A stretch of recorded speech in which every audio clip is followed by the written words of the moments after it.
চলো বন্ধুরা, আজকে তোমাদের সাথে একটা একদম সহজ, একদম ঘরোয়া এবং হেলদি একটা রেসিপি শেয়ার করি।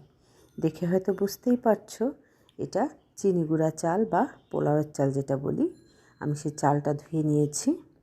1 কেজি পরিমাণ চাল এখানে আছে।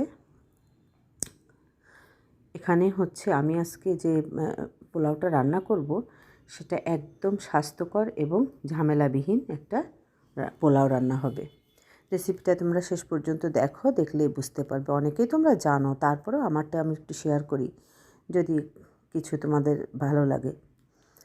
প্রথমে আমি চালটা ধুয়ে জল ঝরিয়ে নিয়েছি।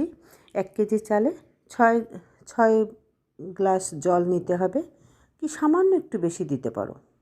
এবার আমি সেই অনুপাতে জল মেপে নিয়ে একটা সসপ্যানে জলটা ফুটতে দিয়েছি। জলটা ফুটেও গেছে।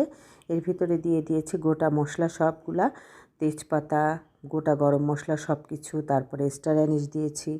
দিয়ে জলটা ফুটিয়ে নিয়ে পরিমাণ মতো লবণও তাতে দিয়ে দিয়েছি। চালটা যেহেতু ঝরিয়েই রেখেছি, সেটা চাল ঝরানো আছে। এবার আমি 1 মুঠো পরিমাণে কিশমিশ ভিজিয়ে রেখেছিলাম, সেটা এবার ওই জলের ভিতরে দিয়ে দিলাম। পোলাওয়ের ভেতরে বেশি কিশমিশ আমার খুব পছন্দ। প্রতি গালে গালে যদি কিশমিশ গালে বা দাঁতের তলে পড়ে আমার খুব ভাল লাগে। দেখো, দিয়ে দিলাম 2 টেবিল চামচ মতো সয়াবিন তেল ওই জলের ভিতরে। এবার চালটা দিয়ে দিলাম। আজকে রেসিপিটা সহজ কেন বলেছি এবার বুঝতে পারছো তো? আমি কিন্তু চালটা ভেজে নিইনি। একদম কাঁচা পোলাও যেটা বলে, নিমন্ত্রণ বাড়ির যে পোলাওটা হয় বিয়ে বাড়ির, সেই পোলাওটাই আজকে তোমাদের সাথে আমি শেয়ার করছি। চালটা জলের সাথে মিশিয়ে দিয়ে এর ভিতরে দিয়ে দিলাম 2 টেবিল চামচ পরিমাণ গুঁড়া দুধ, আর দিয়ে দেব পরিমাণ মতো একটু মিষ্টি বা চিনি, যে যেমন স্বাদের পছন্দ করো সেভাবে দিয়ে নেবে।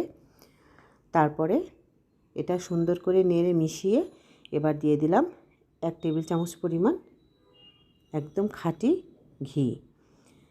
আমি এটা খুব বেশি তেল ঘি কিছুই দিব না, যেহেতু একদম সিম্পল করে রান্না করব।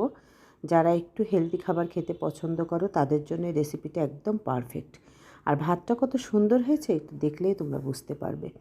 অর্ধেক ভাতটা যখন ফুটে আসবে, আমি কিছু কাঁচা ঝাল ওর ভিতরে অ্যাড করে দিয়েছি।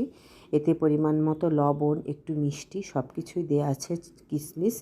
দেখো, চালটা যখন ফুটে উঠছে, ভাতটা একদম ঝরঝরে, কারো গায়ের সাথে কেউ লেগে নেই, একদম ঝরঝরা।